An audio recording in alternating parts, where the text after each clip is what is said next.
Okay, so in this question I'm going to explain a question from the impulse and momentum topic assessment, which talks about the common centre of mass of a system.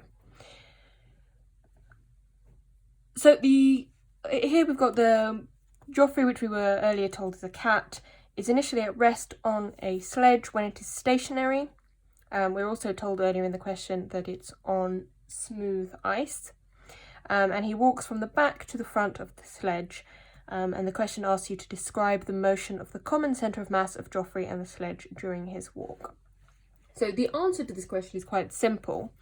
And it is just that the centre of mass does not move because there are no external forces. But I just wanted to kind of explain why that is, because it might sound a bit mysterious initially, because you might logically think that, well, he's moving forwards on the sledge, so the centre of mass of them is also going to be moving forwards. But in fact, if we think a bit more closely about what actually happens, hopefully you'll understand why it is that the centre of mass actually doesn't move.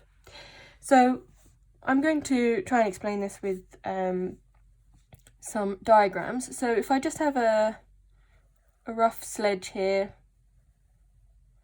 and if I say that our little cat, Joffrey, is here at the back of the sledge initially, well then the common centre of mass between Joffrey and the sledge, we don't know how heavy they are or anything, but let's say the centre of mass is roughly here. Okay, that's when it's still, it's not moving, the centre of mass is definitely just going to be some average of the centre of mass of the sledge and the centre of mass of Joffrey. Doesn't really matter where it is, but probably roughly there. Okay, now as he walks from the back to the front, what happens? Well, he, with his feet, is going to be pushing back on the sledge. That's what's going to propel him forwards. Well, what's really going to propel him forwards is the reaction to that pushing. So that when he pushes down on the sledge, or pushes back on the sledge will push him forwards, and that's what makes him move forwards. Okay, whenever you walk, you are pushing back on the ground or against the friction of the ground, and that's the reaction to that is pushing you forwards. That's how walking works. Okay, so what's happening is he is pushed forwards, so his momentum is increasing. And what do we know about a system with no external forces? Well, if one thing's momentum increases, then the other thing's momentum needs to sort of balance that out. The total momentum, if there are no external forces, the total momentum is conserved. So if his momentum is increasing going in that direction, the sledge must have some momentum going back. So as he walks forwards, what's going to happen is he's going to walk forward. So let's say he ends up somewhere like here. Still moving forwards. If his momentum is increased in that direction, for the total momentum to remain the same, the sledge has to be pushed back. And because it's on smooth ice, there's no friction. If he's pushing back on the sledge, the only force on the sledge is from Joffrey's feet. It has to go backwards. The resultant is in that direction. So the sledge is moving this way somehow. Well, my sledge just changed length here, but it's moving backwards. Okay? And the centre of mass is going to stay here, in the same place. Okay, so Joffrey has moved forward, the sledge has moved back, their centre of mass is still there.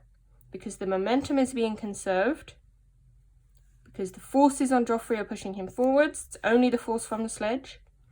The force on the sledge is pushing it backwards, only the force from Joffrey. Now, if we were to consider the entire thing, those forces cancel. So Joffrey's force on the sledge cancels with the sledge's force on Joffrey. So the system isn't moving. If I say the system isn't moving, that means its common centre of mass isn't moving. That doesn't mean the components of the system aren't moving. Okay, so Joffrey's moving that way. To balance that, the sledge moves that way. But as a system, their centre of mass doesn't move relative to the ice or relative to whatever you want to consider. Okay, that would then continue even if Joffrey jumped off the sledge. So if he ended up all the way, if he jumped off and walked all the way over here, the response to that, he would push back on the sledge would push him forwards, and the sledge would end up somewhere even further back, and the centre, well, it's gone too far now. The sledge would actually be, I want the centre of mass to stay the same. The sledge would actually be somewhere all the way over here, so that the centre of mass would still be there. And even as they keep moving apart, so long as they are on that smooth ice and they're just sliding apart, their centre of mass will stay in the same place as long as there are no external forces on either of them. The only forces are forces between them, so their centre of mass stays in the same place no matter what happens. Okay, and this is to do with the conservation of momentum, because even as Joffrey's momentum increases that way, then in a negative sense, the momentum of the sledge increases that way, which means their total momentum remains the same. So their total momentum here was 0.